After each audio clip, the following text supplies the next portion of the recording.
No, we're here with Ricardo Liniers, Yes, Macanudo fame. this guy. He's probably the only artist that has an album, cartoonist, I should say. I'm Sony Music. I have a contract with Sony Music, and I can't play or sing. So it's kind of amazing. We're going to talk about that in a second, like how you I'm did proud that. of that. Yeah, I yeah. am the worst musician at Sony Music. I think that's being polite. So probably- Yeah, I keep saying that joke to the people on Sony Music, and they go like, "You'd be surprised." Yeah. There's a couple in here. Let's see what we have in the dungeon here in our Austin. We're at the Reubens, the 2025 Reuben Awards in Yeah. Austin. This is always a fun celebration, celebrating cartooning, all of the wonderful artists and illustrators that are part of this, and even folks just beyond that. Obviously, I'm with the syndicate, and it's a good time to just catch up. It's a great time. Yeah, it's a great time. You won yesterday. Yeah, that's what makes it great. Congratulations. Otherwise, it would be Congratulations. just a normal time. Now it's a great time because it's a fun thing. Yeah. I've been on both sides of this thing. I've been on the clapping side. And like, oh, it's fine. I don't care. I'm just happy to be nominated. And I've been on the winner is Liniers, and it's the other one is better. Yeah, so Liniers is better. So last night you handed out some of your strips to the other nominees. Yeah, because because going on to these things and losing. Yes. And when the other winner goes on the stage and goes like, no, so I'd like to, my other fellow, cartoonist in the category, thank you, and I admire you, whatever. Mhm. And then, but you get nothing. You just get a little something. Yeah. So I thought, I can give them something if I, and also if I lose, I get to not give away the drawings, and if I win, I get the prize. So it's a win-win situation. Yeah, that is a win-win. It was actually really fun to see, and when you pulled it off, as always, you're always really funny. I did, I knew Dana was there. I didn't know that Scott was there. So it was fun just, no, Steve. So it was fun just to oh, you're here you go. Do you have like my little Macanudo original strip? Yeah, and they came on stage and actually grabbed their strip from you. So that was really cool. Which number Reuben is this week? This is the second one I win. I won one in 2021, which was lots of fun. Yeah. Getting it in a Zoom thing from my house, and getting like a little video of Jeannie Schultz. Yeah. The winner is. Yeah. And but I got a kick out of that. Like that was amazing just to win this thing. And now but it's more fun with tuxedos and alcohol and dessert. very nice dessert. Yeah, yeah. One quick question that comes to mind. Obviously, that was the Zoom. The pandemic year, right? We had the Reuben in that sense. You won newspaper strip that year as well. Yeah. Okay, so this is a two-time newspaper. Time newspaper strip. What's the next step there? Which one are you going Features for? know what they're doing. We try. Actually, I think the testament is you know what you're doing. I have no idea. I've been doing this thing for 25 years. I'm still trying to figure it out what this is. So, in service of that, right? Listeners that are coming in, they're like Ricardo, Macanudo, who just won best newspaper strip. Tell us a little bit more about Macanudo, the origins of it, beyond the fact that it's amazing and beautiful. Thank you, man. It started 2002. So it's already been going on for 24 years or whatever. And back then, Argentina was this like mess, this economic debacle. Mhm. We had 5 presidents in a week, which I think it's kind of a record. That's all right. That sounds like the a whole record. very year. So the whole thing was a big mess. Now Argentina is wonderful. It got fixed because of the strip that I've been running on. People started reading the strip and they're like, oh, maybe we shouldn't be so corrupt. And then now everybody's on the up and up there. But back then it was, and also the Twin Towers had happened. Yeah. There was the Iraq invasion. Everything was very, very dark. Yeah. And I just wanted to have the most optimistic word that I could come up and had it published in the newspaper, printed, right, every day. So Macanudo is it's an Argentinian word from when everything's fine, or you meet someone that's really cool. You go, oh, this guy's Macanudo. So that's kind of how it started. And then over the last 20-something years, I've been trying to have the best thought I have in the day. We all have all these different, dark, angry, stupid, like all these different thoughts. We all do all of those. When I have, every now and then you have the one that you go like, yeah, that was nice. Okay. And that's the one I wanted to go into the script. Because the rest of the newspaper is very dense with bad news. Yeah. So people think I'm a very optimistic guy, a Macanudo guy, and it's very annoying. I have to keep up this, where I'm just this dark, angry, bitter soul. Yeah, speaking of that, really quickly, the sidebar, I should say. In San Diego, you had the spotlight panel, and I talked about this last night. And it was a strong takeaway because I really identified with it. And I was like, he's absolutely right. It's so fun to do that, right? Talk a little bit about how you developed that love for cartooning and even reading altogether. And obviously, your dad played a part in that. Yeah, I was saying yesterday, it was extra sweet yesterday because it was my father's 80th birthday. Yeah. So, I got to send like a little video of me thanking him. And it was a lot of, he was a big responsible, guy for doing this for me, because I was a kid. I was kind of like not a sporty guy, as you can probably imagine. I saw soccer star Messi. I saw Messi. Yeah, I left that to Messi. But I was kind of shy and introverted, and I loved reading. And they kind of noticed that I was into reading. Yeah. And for my father, it was very important for me to learn English. He wanted me to learn English. It's an important tool, blah, blah, blah.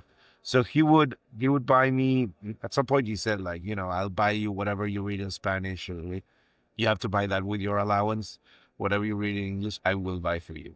So I started like buying Mad magazine. They had it, I don't know why, in Buenos Aires, this kiosk in English. So I would buy those. So that 84 to 89, like that. Those are, everybody loves the Mad from when they were a kid. Yeah. Those were my guys, like Bart Trucker and, Sergio Aragonés always, that guy. And Peproias, like all these guys. Do you still have any of that stuff? I have those magazines in somewhere, but because I would read them and reread them and go back. Yeah. And I love how for Mad, nothing was sacred. Because they would poke fun at the, evils of society. Yeah. And also at the really nice people. Into like, they would go like, you know what? Spielberg, this E.T. thing is super dumb. And you go like, E.T. is my favorite movie, but it's super funny too. So my feeling, and I remember talking about this with Spiegelman one time. He said like the impact of Mad Magazine is not only on the cartoonist world. Like, there's a reason why punk happened in the 70s, why all those 70s movies are like, giving a big finger to power structure.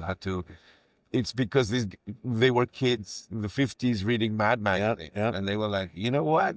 This kind of structure that we are giving is kind of bullshit. So let's... Yeah, you're absolutely spot on with that. Yeah, because it's subversive and the right way, the right kind of subversive, right? We were just talking about this yesterday at Sidebar again, about South Park and what they recently done, right? And it's like they went there. Those guys read Mad for sure. Yeah. 100%. I'm pretty sure Trey Parker and Matt Stone had like all the collection there. Yeah, definitely. So one other thing I guess that I really like about Macanudo myself, when I came into this role, I wasn't familiar with the strip, obviously. New to comic strips and syndication. And then I started reading through the material, started seeing it, and I saw the Penguins. Penguino, I love them. Also, I saw the Gnomes. I love them. And the Witches. But I really like how, even though you have this cast of characters and Henrietta, of course, and Olga. Olga's amazing. But actually, it's a long list. Olga became my favorite, and the Penguins, I think, are real fan favorites too. But I love how you do the pop culture things in there. So, like, the moment that you caught me as a fan, to be honest, I'm totally transparent here, was you did Back to the Future. You did a joke about was it Marty McFly? It was Marty and Doc. Yeah. And it was really, that he's standing on fire? Yes. And that one took me, and I was like, you know what?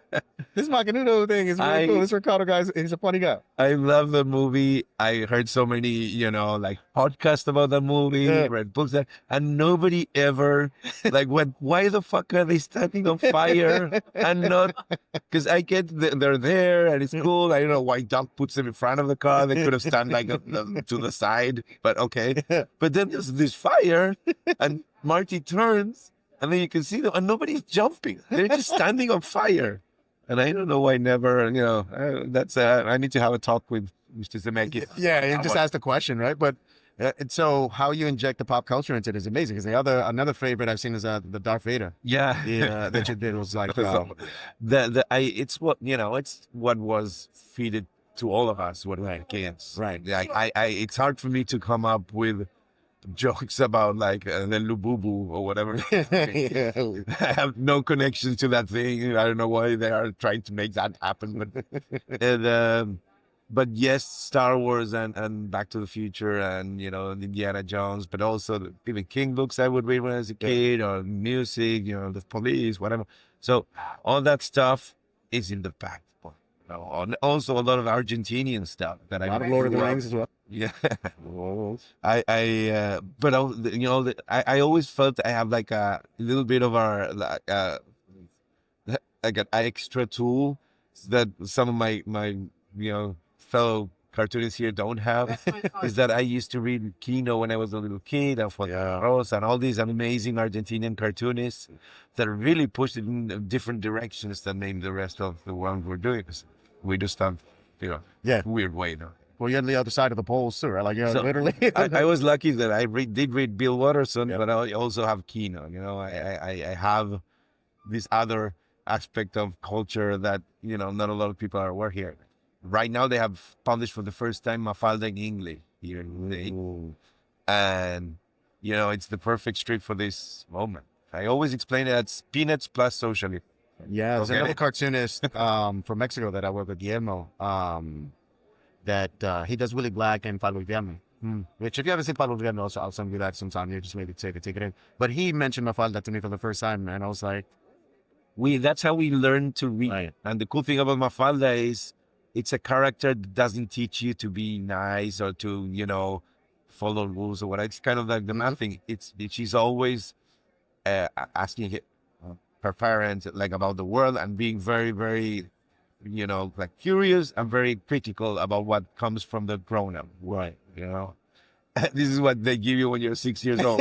You're like, I read this, Ricardo, this is gonna be good for you. They didn't pay attention to what was in there. Like, you're making a little, subversive little soul here. So it's it was a great read. But Kino, then after my father kept doing all these comic pages about, very humorous, very funny, but also very dark, because he's obsessed with, I think, with power and the imbalances of power within a relationship, within political world, within whatever, and those books, just kind of like Vonnegut books, like you read and you're chuckling throughout the book, and then you put them down and you're super depressed because you think human beings are the worst things ever, but you were laughing throughout the whole book. So I love when Chaplin has that too. Just laughing and laughing, and then you go like, we suck. Yeah, that's really dark, right? Why are we so mean to this little guy? That's a really dark humor, and that's the kind of humor obviously I'm into, and you excel at. So enjoy it. Makes it awesome. Macanudo itself, you mentioned that you try to make it a spot on the newspaper page that's funny and distracting, I guess, to some degree, right? How is it for you, I guess, creating that, right? And what's that process like? When I got the spot, I decided on three things. Like, I'm going to try to, have this as an mission or whatever. One was, if I have a good idea that I like the idea and I don't come up with a funny punchline, I'm fine with the idea just being there. And sometimes people go like, it's annoying because if you always read like Agatha Christie books, you need those 3 pages for, the Poirot or whatever. Go like, who the murderer is. Yeah. It was Mrs. Hannigan or whatever. Well, if you only read those books, then you're reading another book like, I don't know, Foster Wallace or whatever. And you go like, so who's happening? Why is this book not ending? I'm on the last page. And so Macanudo, I wanted it to be that, like, if I have a good idea, I'm happy with the idea. I don't want to ruin the idea with a bad punchline. Got it. So I would do that. And the other thing I would do was, and I think this is like, I always tell students or whatever, like, the cool thing about art is you have to misbehave. At some point, everybody's doing it this way. You have to know the rules. You have to learn the rules. You have to learn this history of your craft or whatever. And then you have to figure out, oh, this is where I'm gonna misbehave. This is what I'm gonna do wrong. Yeah. You know, and that's why it's gonna be interesting because I'm going. And the one thing I think this strip does that's very wrong is it doesn't have one line of humor. So from you know all the great strips, from Snoopy to The Far Side, they all have like this one type of humor, right? And they're way better than my stuff. But but they don't, you know, you don't get like character things in from The Far Side, and you don't get weirdness from Snoopy, and you know. And in Macanudo, I went like, I want to do all of that. I want to do the weird stuff that right in The Far Side or Monty Python, but I also want to, go and do like a classic strip with a girl and a little cat. But I also want to, do like, so like last year I did like a whole week or 10 days or whatever of a poem by Jabberwocky. Okay. I did the Lewis Carroll poem. So like, one strip a day of this weird 19th century poem. Yeah. Nonsensical poem at all. And you get things like, what's going on? Where is Olga? And you're gonna have to read a poem for the next 10 days. Yeah, I'm sorry, but July. why I need to do that? You just needed to put it out there. That's the beauty of it. I think, and one of the things that we're not highlighting, obviously this is audio, so they're not necessarily seeing it. Being able to say, commenting.com, check out Macanudo, is the beauty of what you put out there. So your ideas are amazing. The humor obviously can fluctuate. I think it's a trick. Art. I think it's a trick because sometimes I come up with a really bad one, and I go like, "Oh, I'm gonna draw some mountains and trees so that people, a little waterfall, so people, a little Bob Ross, beautiful drawing. This is pretty birds. Pretty sucks, but So yeah, it's the thing with what I love about the daily strip, and people do daily strips. I always describe it as the tight wire act of comic. Yeah. It's like the guys. All the other guys, the graphic novelists and the manga, whatever, they are drawing, then it works, then the thing like, then they go to the publisher, maybe you should do this and do that. Okay. And then it works better. And then they, and when it's perfect, then they call it, have it sent, and the daily strip, nothing like that happens. So every day you have to come up with one of these little things. And sometimes we've all been in our job and we're really good. Yeah. And you go like, I'm killing it. In that flow state. And sometimes you're an idiot, or you had a little bit too much to drink the night before because you were celebrating with your friends or whatever. And you wake up and you go like, and you draw and nothing happens. Right. And then it's the hackiest, most self-help like corny idea ever. And you go like, oh no. And then you send it. And you go like, and then the sad thing is now people get to tell you on, online. Yeah. What's this? What is this? This makes no sense. This makes no sense. So how does it feel knowing now specifically that all of the fruits of that labor, it's all actually amazing? And you're winning awards for it. And so how does it feel to take that in? Do you ever just like realize, well, I woke up after celebrating too long and, this is hacky and hokey, but then, the people online say, this is the best thing I've ever seen. When I started drawing penguins in the 90s in Argentina, there was no internet. I was drawing penguins towards nothing. Yeah. Like, I was in a newspaper. I was just drawing these things. My fantasy was getting a newspaper gig, because that would be like a monthly check. It would be like an actual job. And then there's a publisher over there called Ediciones de la Flor. So and just I wanted to be published there because those were the guys that published Kino, published Fontana Rosa, Maitena, like all my heroes were here. And sadly enough, Daniel Libinsky, who was my publisher there, passed away last week. Oh no! Shout out to Daniel Libinsky. He was the history of Argentinian cartoon publishing and also theater. He was amazing. And but that was the ceiling, like the absolute top of my imagination. No. And maybe published in Uruguay, so that I could say it's an international thing to my parents. I've crossed borders. Yeah, I mean, in Montevideo, people are reading my stuff. I made it. So everything else is like the icing on the cake. Right. There's this tiny cake, and it's just icing all over the. Wow, there's been a lot of it recently. I mean, exactly. Well deserved. So all these things, I don't I don't expect them. I don't think I being old is them. This is just something that for some weird mystical reason people keep on like, here's some more icing, dude. I hope you're not diabetic, prof. And they give me this wonderful award. And then, next thing is that we do the album thing with Kevin. More icing. Like, I didn't start drawing penguins going like, I'm going to find some guy from Alaska. It's actually Argentinian, but was born in Alaska. Sings kind of croony, kind of like Leonard Cohen voice. Yeah. And then he's going to be so weird that he's going to go like, you know what I need on the stage? A cartoonist.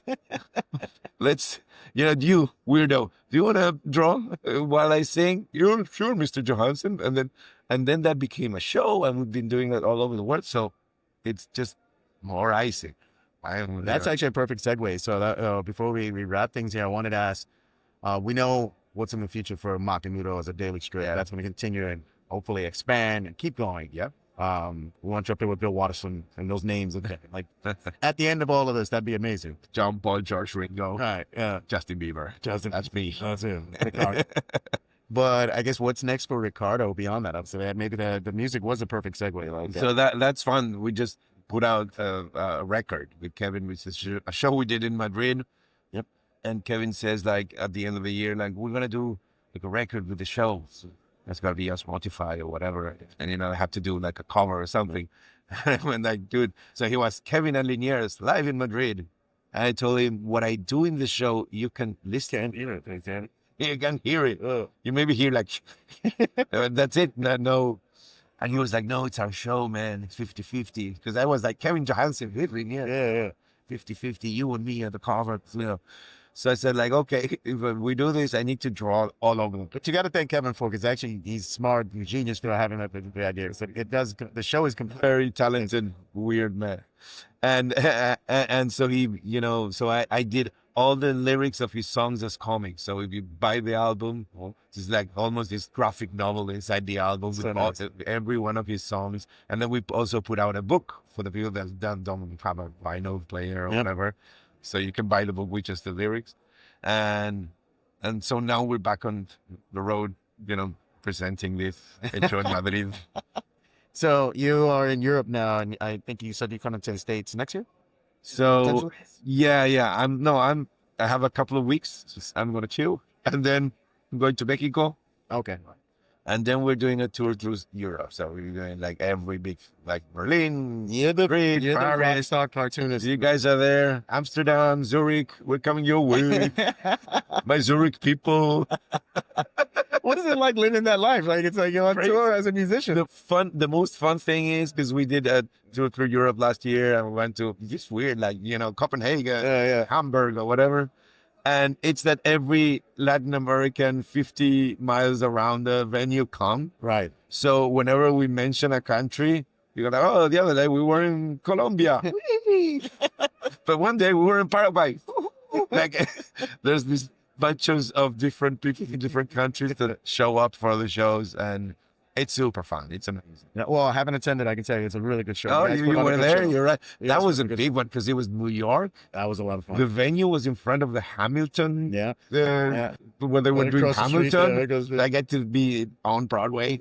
Like Lynn, yeah. Lynn, And then Art and Francois, Art Spielman came, Francois Moulin came, one of my absolute heroes. I didn't realize Spiegelman was there. Oh, I was so scared. Oh, I was just like, oh, this one better be good. No, dude, as I say, Kevin, credit to him. He spotlighted it, and he knew that this was a good idea because you're throwing paper planes and the art going in, and then when you switch it to the ukulele, I'm telling the whole show. You go to the show. If you're listening now, watching now, etc., go to the show. It's a lot of fun. Well, Ricardo, as always, I know you have. Is there anything upcoming besides Macanudo? Like I know you have some books that have just come out. I'm finishing a book with an English musician that I love. His name is Cosmo Sheldrake. Okay. And one of my daughters' favorite song was Come Along by Cosmo Sheldrake. So I did like a little drawing for her. And then I sent it to him like, dude, thank you for this song. My daughter's favorite song. I had him like thanks or something. Yeah. And he wrote back, oh man, this is great. So now we're doing a book with it.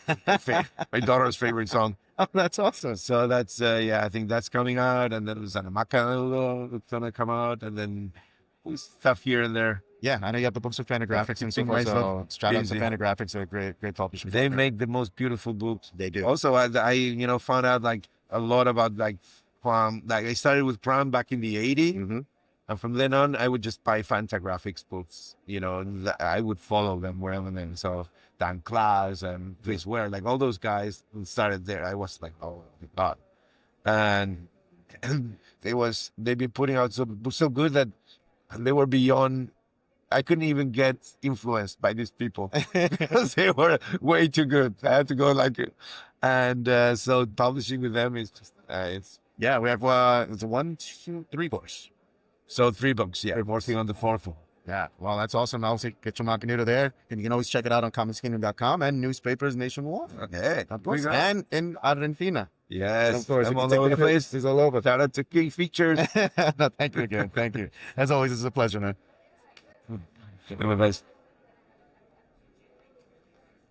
All All right, perfecto.